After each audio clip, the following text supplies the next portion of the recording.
We're back with Marina Florence. The song you just heard is called Blue Skies. It's probably one of the least melodic, most unsettling, and shortest pieces I've ever played on the show as part of an interview, and also one of the most powerful. Um, tell me about tell me about what you were feeling when you wrote words sort of that had that intensity.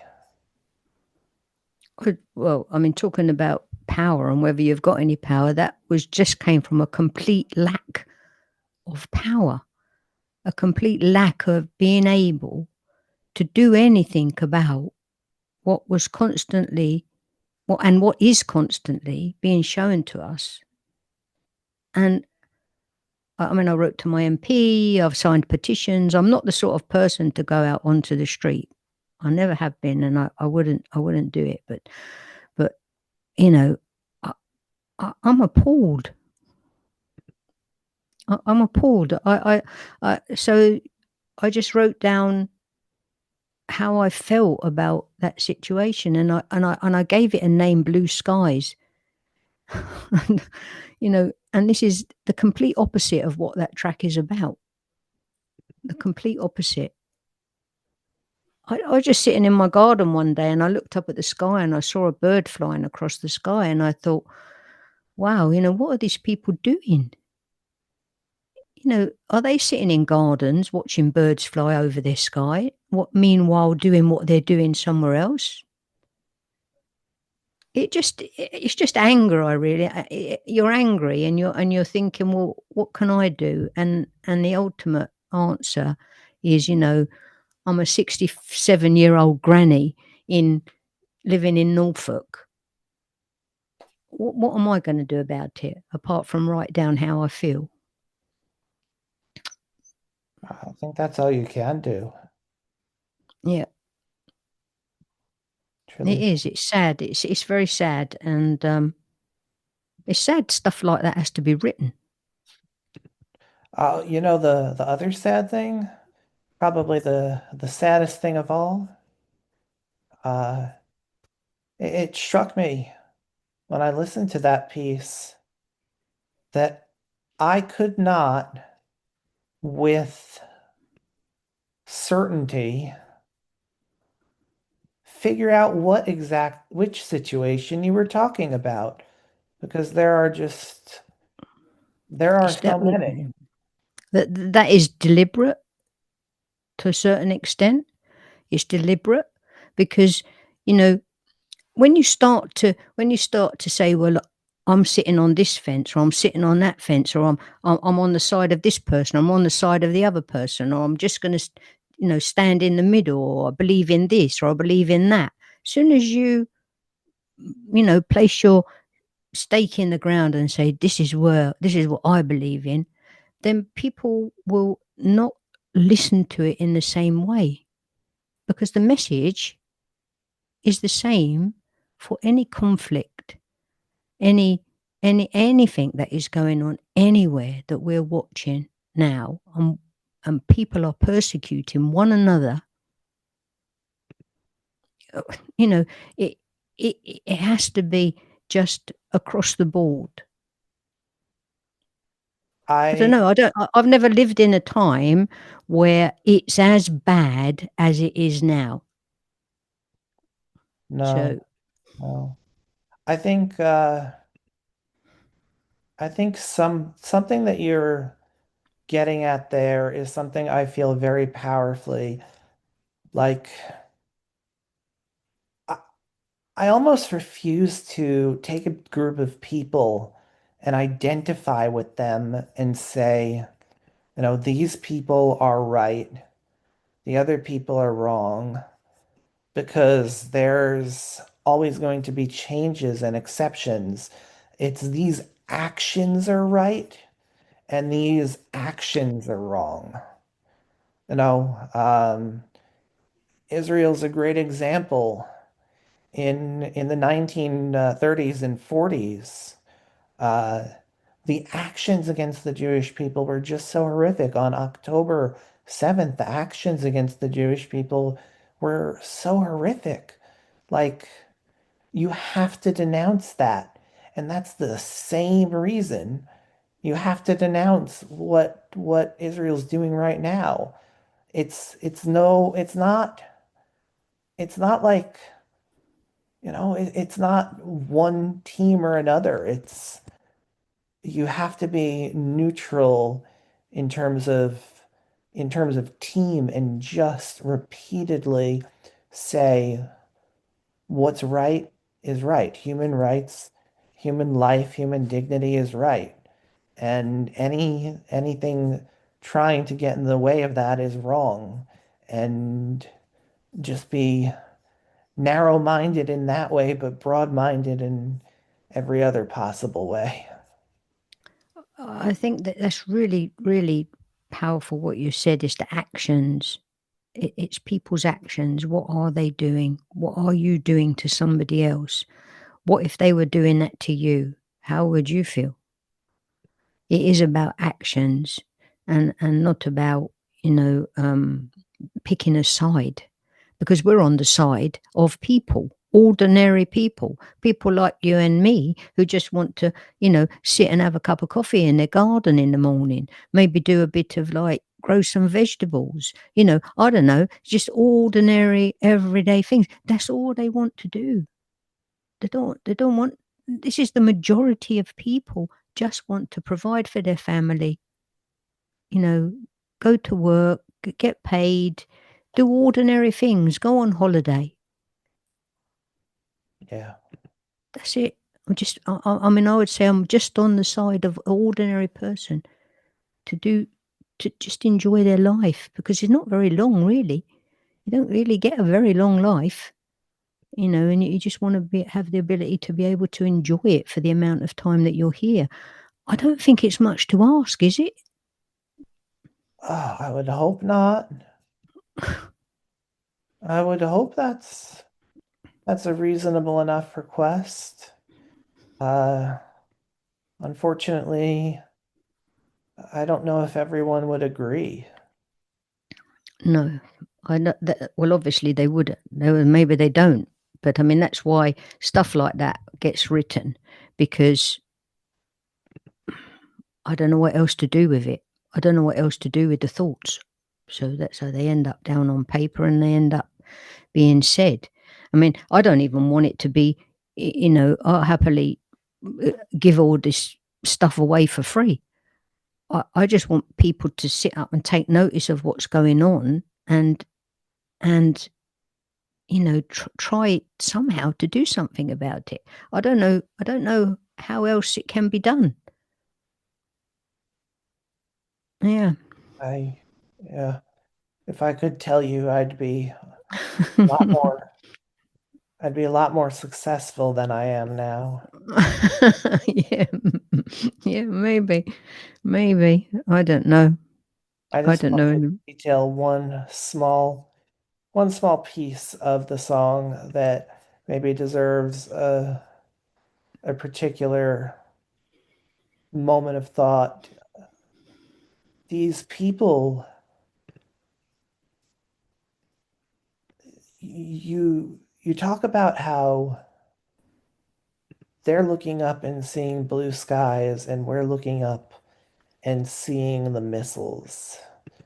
How does someone operate in a way of it's just extraordinary to conceptualize that someone who's operating in such a way that they're causing the deaths of so many other people really are looking up and seeing blue skies. But, you know, I I believe it.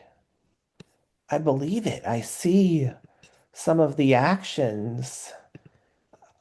I see, and I really believe they just look up and say, "Okay, everything's sunny here. Everything's good. This is fine. I've got my followers. I've got this. I've got that. Everything's fine." And I almost can't believe that there are people. who can sit back, watch the world burn, and not be bothered. There are people. They're doing that, aren't they? There are people doing that right now. Right now. Yeah, it's extraordinary. It is. It is extraordinary. It's sad and it's painful. And like I say, sometimes these words come into my head and they are painful. And I know people don't like to read them sometimes. And I've got plenty of other stuff that I could, I could do.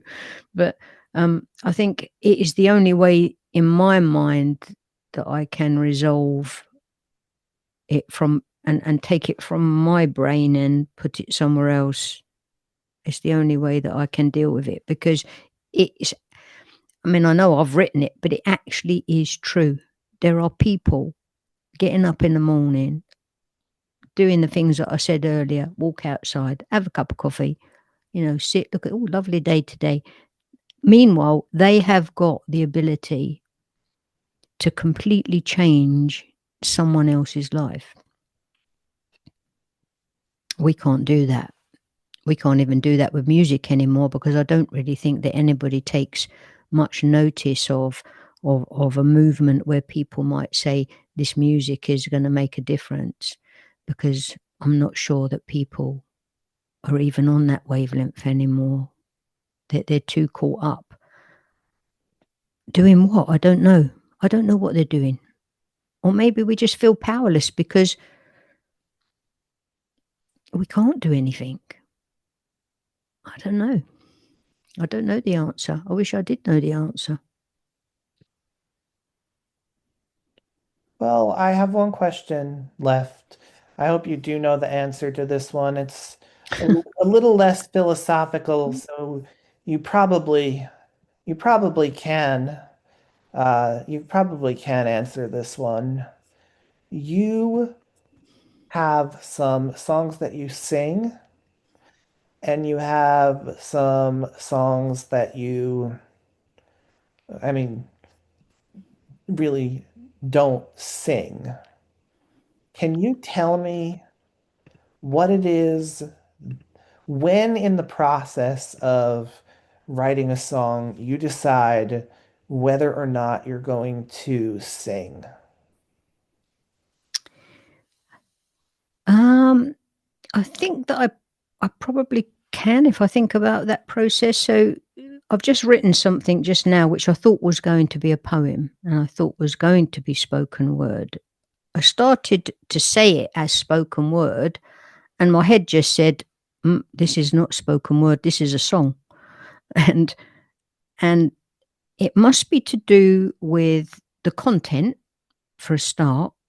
I couldn't possibly sing Blue Skies. How are you going to sing the words for Blue Skies? It's just not possible.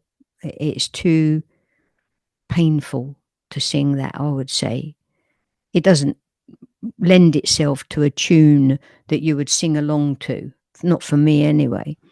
Um, and then there are other words, for instance, something I've just written, which I really thought was going to be spoken word. But I started to say it out loud and realized that actually this is better sung.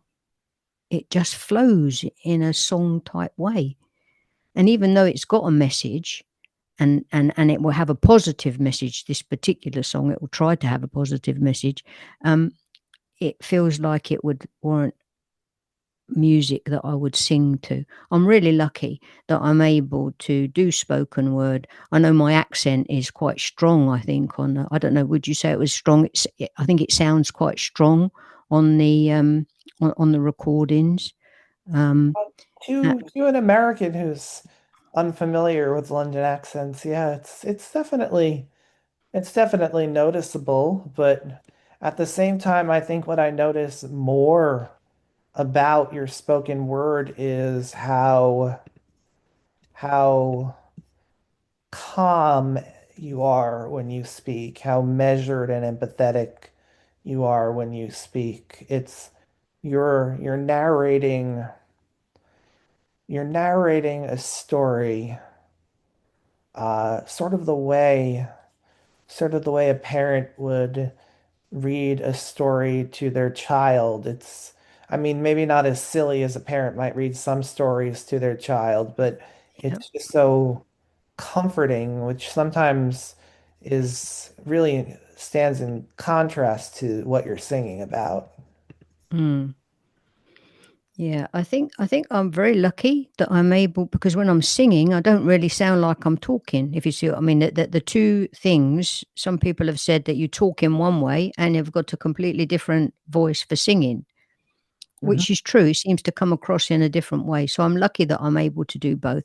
I've only just found out recently that I can do both because I used to just write and sing, and then after a few years now, a number of years doing reviews and things like that. And I noticed people doing some spoken word, and I thought to myself, well, this has got a flow about it that really interests me. I like being able to put a certain spin on the way I'm saying stuff, which makes it. Sometimes I like it to be amusing. Blue Skies is not amusing. I like to think that Neil by Mouth has got an amusement to it. There are some funny bits in there that I feel like I want people to smile. Um, I I think I could turn anything into a song. So any of the words could be a song. It's just whether I choose how I want to put it across. So I've just finished a second children's book, and it is a written book with words, but I've now sung the whole book as well. So that you've got 5.5 minutes of me singing exactly what the book says, which has been really good fun. And there have to be fun bits that make me smile within all of the writing. Um, yeah, that's it really. Did that answer it or not? I think you did a pretty good job. Good. Well, this is my first show I'm airing from while I'm studying in the UK. I hopefully captured a good bit of folk music with you, a good bit of what the UK has to offer. I'm definitely going to keep pushing to include more. Uh, so let's include more.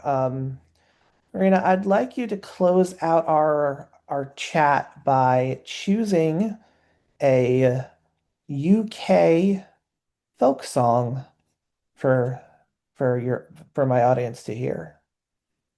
Wow, that's really difficult. I think that what I would say is if you were going to look for somebody with a beautiful voice and something to say, I would choose somebody like Corrine Polwart. Um, do you know of Corrine Polwart? Yeah, definitely. Yep. And I'd probably choose, let me think.